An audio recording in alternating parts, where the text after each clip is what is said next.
Que la paix, la miséricorde et la bénédiction d'Allah soient sur vous. Dans un monde rempli de doutes, de critiques et de voix contradictoires, la vérité reste une lumière qui ne s'éteint jamais. Elle éclaire les cœurs sincères et guide ceux qui cherchent avec honnêteté.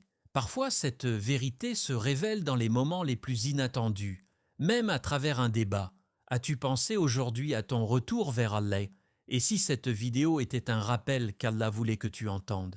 Et si, à travers cette confrontation, ton cœur trouvait une certitude que tu n'avais jamais ressentie auparavant? Aujourd'hui, nous allons découvrir comment un pasteur a tenté de trouver des erreurs dans le Coran. Mais comment il a été corrigé avec sagesse, calme et connaissance par le docteur Zakir Naik. Ce n'est pas seulement un débat, c'est une leçon de foi, de patience et de vérité. Allah dit dans le Coran, et dit, la vérité est venue et le faux a disparu, car le faux est destiné à disparaître. Sourate Al-Isra 17, 81. Si tu aimes ce type de rappel, abonne-toi à Lumière de l'Islam, like cette vidéo, commente et partage autour de toi. Allah ne regarde pas la taille de tes péchés, mais la sincérité de ton repentir. Il y a des moments dans la vie où une simple parole peut faire vaciller un cœur. Une question, une critique, une accusation, et soudain, ce qui semblait solide devient fragile. Dans cette scène, un pasteur affirme avoir trouvé des contradictions dans le Coran. Pour certains, cela peut sembler impressionnant, pour d'autres, troublant, et pour ceux dont la foi est encore en construction, cela peut créer un doute silencieux, presque invisible, mais profond. Mais prends un instant et réfléchis. Et si ce moment n'était pas une attaque, mais une épreuve? Et si derrière ces paroles se cachait une opportunité qu'Allah t'envoie pour renforcer ta foi? Le Coran n'est pas un livre qui craint les questions. Au contraire, il appelle à la réflexion, à la méditation, à l'analyse. Allah dit: ne méditent-ils donc pas sur le Coran? S'il provenait d'un autre qu'Allah, ils y trouveraient certes de nombreuses contradictions. Sourate An-Nisa 4.2.82. Ce verset est puissant. Il ne fuit pas le doute, il le défie. Il invite chaque être humain à examiner, à comprendre, à chercher la vérité avec sincérité. Ce que beaucoup ne réalisent pas, c'est que les critiques contre l'islam existent depuis les débuts. Même à l'époque du prophète, que la paix et le salut d'Allah soient sur lui, certains accusent, d'autres se moquaient, et d'autres encore tentaient de semer le doute. Pourtant, malgré tout cela, l'islam n'a fait que grandir. Pourquoi? Parce que la vérité n'est pas fragile, elle ne s'effondre pas face aux questions, elle se renforce. Quand ce pasteur parle de contradiction, il ne fait en réalité que révéler une chose, la nécessité de comprendre avant de juger, car une lecture superficielle peut tromper. Un verset sorti de son contexte peut être mal interprété. Une traduction imparfaite peut créer une confusion. Mais lorsque l'on plonge avec sincérité dans le message du Coran, on découvre une cohérence profonde, une harmonie qui traverse les siècles. Imagine une personne qui regarde un océan pour la première fois. Elle voit seulement la surface agitée et pense comprendre sa nature. Mais celui qui plonge découvre un monde immense, organisé, vivant et parfaitement équilibré. Le Coran est comme cet océan. Ceux qui restent à la surface voient des seins, voient des vagues. Ceux qui plongent découvrent la vérité. Ces moments de confrontation sont en réalité des miroirs. Ils nous montrent où nous en sommes dans notre foi. Sommes-nous facilement troublés ou sommes-nous ancrés dans une certitude basée sur la connaissance? La foi n'est pas simplement héritée. Elle se construit, elle se nourrit, elle se protège. Et peut-être que cette situation est aussi un message pour toi. Peut-être qu'Allah veut que tu te rapproches de son livre, que tu ne te contentes plus de le réciter, mais que tu le comprennes, que tu ne restes pas dans une foi passive, mais que tu développes une conviction vivante. Car au final, chaque critique est une porte vers le doute, ou une porte vers une foi plus forte, et c'est toi qui choisis laquelle franchir. Ce pasteur pense attaquer le Coran, mais sans le savoir, il participe peut-être à révéler sa force, parce que la vérité, lorsqu'elle est sincèrement recherchée, finit toujours par apparaître. Et dans ce moment précis, une question reste dans ton cœur. Et toi, ta foi est-elle prête à être testée? Dans un moment où les accusations fusent, et où les regards sont tournés vers lui, le docteur Zakir Naik ne laisse pas ses émotions prendre le dessus. Il ne répond ni avec colère, ni avec arrogance, ni avec le désir de dominer son interlocuteur. Au contraire, il incarne un calme presque surprenant, une sérénité qui apaise l'atmosphère. Et c'est justement là que réside sa force. Car dans un monde où beaucoup réagissent avec impulsivité, celui qui maîtrise ses paroles détient déjà une forme de victoire. Face aux critiques du pasteur, il choisit une voie Issati différente, celle de la connaissance. Il ne parle pas pour impressionner, mais pour clarifier. Il ne cherche pas à gagner un débat, mais à faire apparaître la vérité. Avec une précision remarquable, il reprend les points soulevés, les analyse et met en lumière les erreurs d'interprétation. Chaque réponse est construite, posée et ancrée dans une compréhension profonde des textes. Ce moment nous enseigne une leçon essentielle. La vérité n'a pas besoin d'être défendue par la force. Elle n'a pas besoin de cris ni de tension. Elle s'impose par sa clarté. Et lorsque quelqu'un la porte avec sincérité, elle touche les cœurs sans même qu'il ait besoin de hausser la voix. Le prophète, que la paix et le salut d'Allah soient sur lui, a dit « La douceur n'est jamais dans une chose sans l'embellir, et elle n'est jamais retirée d'une chose sans l'enlaidir. » Cette parole prend tout son sens ici.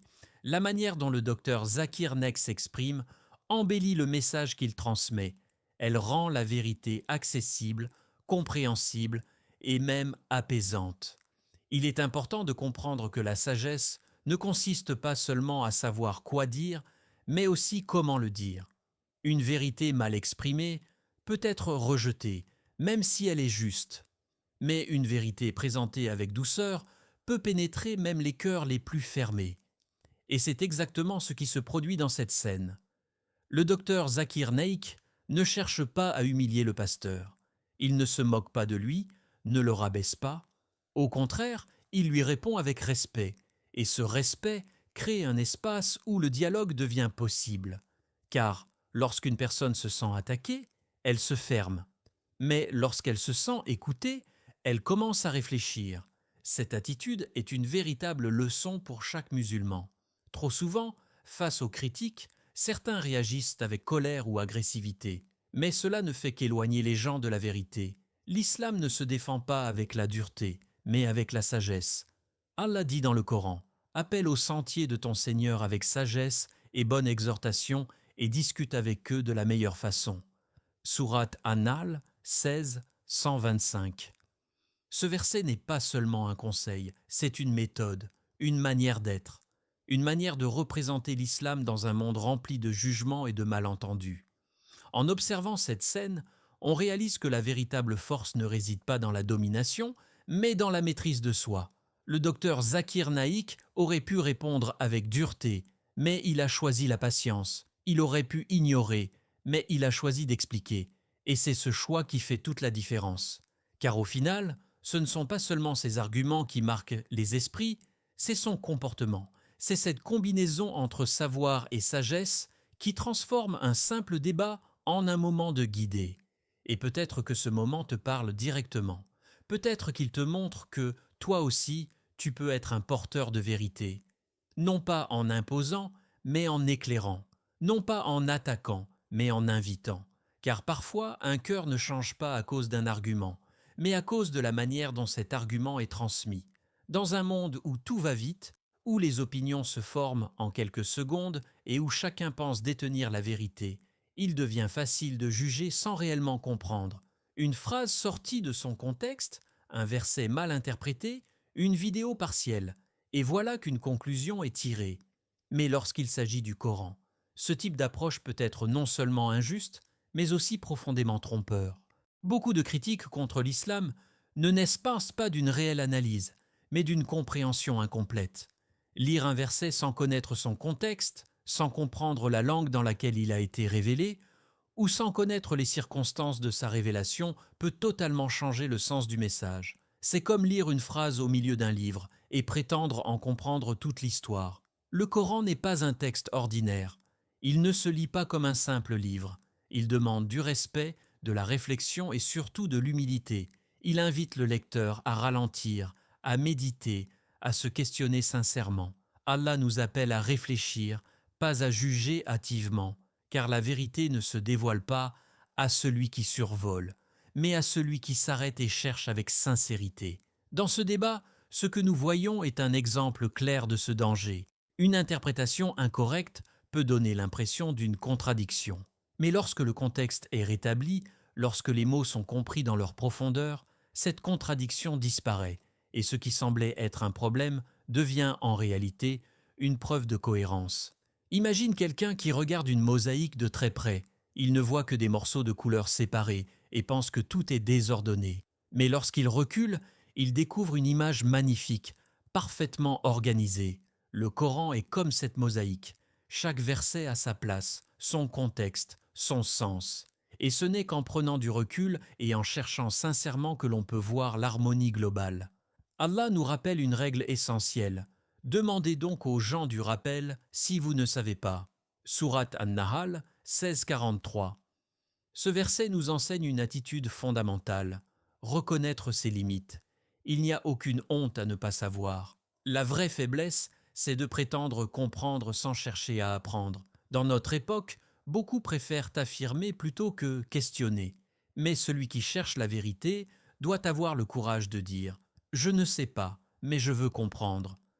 Cette intention change tout. Elle ouvre les portes de la connaissance et attire la guidée d'Allah.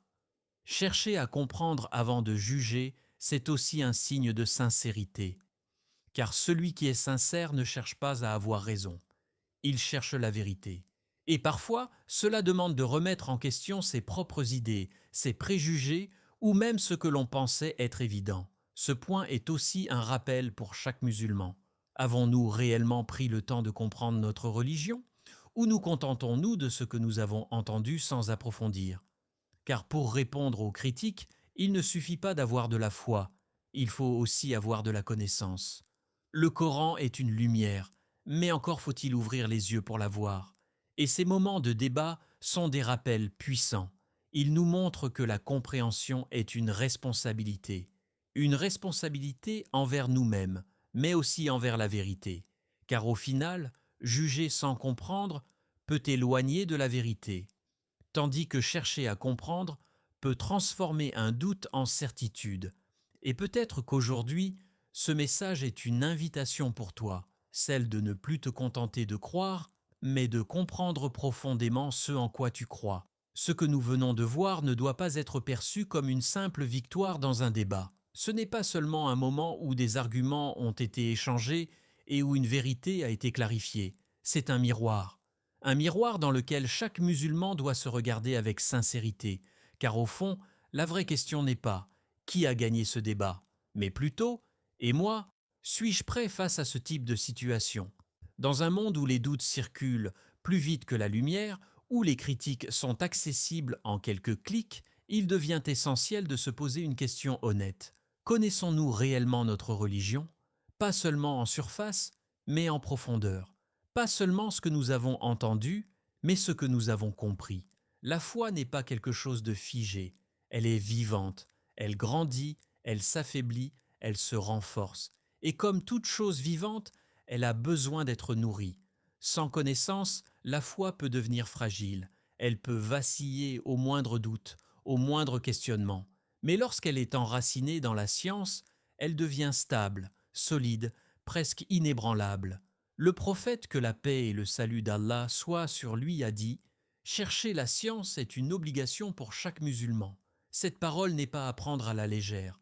Elle ne s'adresse pas uniquement aux savants ou aux étudiants en religion. Elle s'adresse à chacun d'entre nous, à toi, à moi, à toute personne qui dit croire en Allah. Chercher la science, ce n'est pas forcément passer des années dans une école. C'est commencer par des choses simples mais profondes. Comprendre ce que l'on récite dans la prière, méditer les versets du Coran, apprendre les bases de sa religion, poser des questions lorsque l'on ne comprend pas. C'est transformer une foi héritée en une foi consciente. Ce type de débat nous secoue. Il nous sort de notre zone de confort. Il nous montre que le monde n'est pas silencieux, qu'il pose des questions, parfois difficiles, et face à cela, il y a deux types de personnes, celles qui évitent et celles qui se préparent. Se préparer, c'est accepter que la foi demande un effort. C'est accepter que comprendre l'islam est un chemin, pas un état. Et c'est aussi accepter que l'ignorance peut être un danger, car une personne qui ne connaît pas sa religion peut facilement être influencée, troublée, voire éloignée. Mais à l'inverse, celui qui cherche la connaissance développe une lumière intérieure, une clarté, une capacité à distinguer le vrai du faux. Et cette lumière ne bénéficie pas seulement à lui-même. Elle devient une source de guidée pour les autres. Imagine un cœur éclairé par la compréhension du Coran.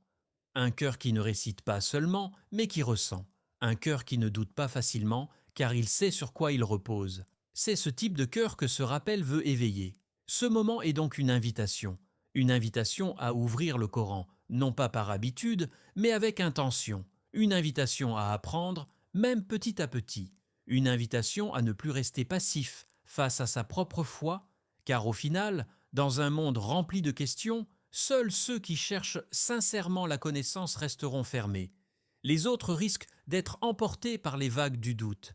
Et peut-être qu'aujourd'hui, ce message est un tournant pour toi. Peut-être qu'il marque le début d'un nouveau chemin, celui d'une foi plus consciente, plus forte et plus enracinée, car la vérité est là, accessible, claire, mais elle ne se donne pleinement qu'à ceux qui font l'effort de la chercher. À la fin de cet échange, quelque chose de profond s'est produit. Ce n'était pas simplement une discussion entre deux personnes aux opinions différentes. Ce n'était pas seulement un débat intellectuel où chacun défendait son point de vue. Non, c'était un moment où la vérité s'est levée, claire et lumineuse, face aux doutes et aux confusions. Car lorsque les paroles s'apaisent et que les émotions retombent, il ne reste qu'une chose, la réalité. Et dans cette réalité, la parole d'Allah ne tremble pas, elle ne change pas, elle ne s'efface pas face aux critiques, elle reste debout, ferme, intacte, comme une lumière qui refuse de s'éteindre. Depuis plus de 14 siècles, le Coran est récité, mémorisé, étudié et transmis. Des générations entières l'ont préservé, non seulement dans des livres, mais dans leur cœur. Et malgré les attaques, les doutes, les tentatives de le remettre en question, il est toujours là, inchangé, pur, protégé. Allah dit, en vérité, c'est nous qui avons fait descendre le Coran, et c'est nous qui en sommes les gardiens. Sourate Al-Hijr 15:9. Ce verset est une promesse divine, une promesse qui ne dépend pas des hommes, ni des circonstances, ni du temps. Une promesse qui rassure chaque croyant. Peu importe ce qui se passe autour de toi, la parole d'Allah ne sera jamais altérée. Et cette certitude change tout. Elle apporte une paix profonde, une tranquillité intérieure que rien ne peut vraiment perturber. Car même lorsque tu entends des critiques, même lorsque tu vois des attaques contre l'islam, tu sais au fond de toi que la vérité ne peut pas être détruite. Elle peut être contestée, ignorée, déformée, mais jamais effacée. C'est comme le soleil. Certains peuvent fermer les yeux et dire qu'il n'existe pas. D'autres peuvent tenter de l'ignorer. Mais il continue de briller, il continue d'éclairer, et tôt ou tard, sa lumière atteint tout. Le Coran est cette lumière, une lumière qui traverse les siècles, les cultures, les langues, une lumière qui parle à chaque cœur sincère, peu importe son origine. Et lorsque cette lumière rencontre un cœur prêt à la recevoir, elle transforme, elle apaise, elle guide. Ce moment que nous avons observé est une illustration de cette réalité. Une personne pense avoir trouvé des failles, mais elle se retrouve face à une vérité plus grande qu'elle ne l'imaginait. Et même si tous ne l'acceptent pas immédiatement, la graine est plantée. Une question reste, une réflexion commence. Car la vérité a cette particularité. Elle s'impose avec le temps. Elle ne force pas, elle ne presse pas, mais elle reste, elle attend. Et elle finit par toucher les cœurs sincères. Pour le croyant, cette certitude est une force immense. Elle lui permet d'avancer sans peur, de rester ferme même lorsque le monde autour de lui semble incertain. Elle lui rappelle que sa foi n'est pas basée sur des opinions humaines, mais sur une parole divine, parfaite et protégée. Et peut-être qu'aujourd'hui, ce rappel vient renforcer quelque chose en toi. Peut-être qu'il vient apaiser un doute ou consolider une certitude. Peut-être qu'il te rappelle que, même si tu ne comprends pas tout, tu peux faire confiance à Allah. Car au final, ce n'est pas à nous de défendre la vérité comme si elle était fragile. C'est à nous de nous y attacher, de la comprendre et de la vivre. La vérité finit toujours par triompher, pas forcément immédiatement, pas toujours de la manière que l'on attend, mais elle triomphe. Et dans ce monde rempli de bruit, de confusion et d'incertitude, quelle immense bénédiction de pouvoir s'accrocher à une vérité qui ne change jamais. Ce que nous venons de voir dépasse largement un simple débat entre deux personnes. C'est une leçon profonde sur la manière dont la vérité doit être recherchée, défendue et partagée. À travers cet échange, nous comprenons que la foi n'est pas basée sur des émotions passagères, mais sur une conviction solide, nourrie par la connaissance et la réflexion. Le pasteur est venu avec des doutes, mais ces doutes ont permis à la lumière de la vérité de se manifester. Et cela nous rappelle que chaque question, chaque critique peut devenir un chemin vers la certitude, si elle est abordée avec sincérité. Pour nous, musulmans, ce moment est un appel à ne pas rester dans l'ignorance, un appel à apprendre, à comprendre, à aimer notre religion avec intelligence et profondeur, car l'islam n'est pas une foi fragile, c'est une vérité claire, forte et accessible à tous ceux qui la cherchent sincèrement. Alors si cette vidéo t'a touché, abonne-toi à Lumière de l'Islam, partage cette lumière autour de toi et sois une source de guidée pour les autres. Merci d'avoir ouvert ton cœur à cette parole. Que la paix d'Allah t'accompagne dans chaque étape de ta vie, dans chaque doute, dans chaque espoir. Allah dit dans le Coran, Allah est la lumière des cieux et de la terre. Sourate An-Nur 24-35. Qu'Allah illumine ton cœur, renforce ta foi et te guide vers ce qui est vrai. Amen.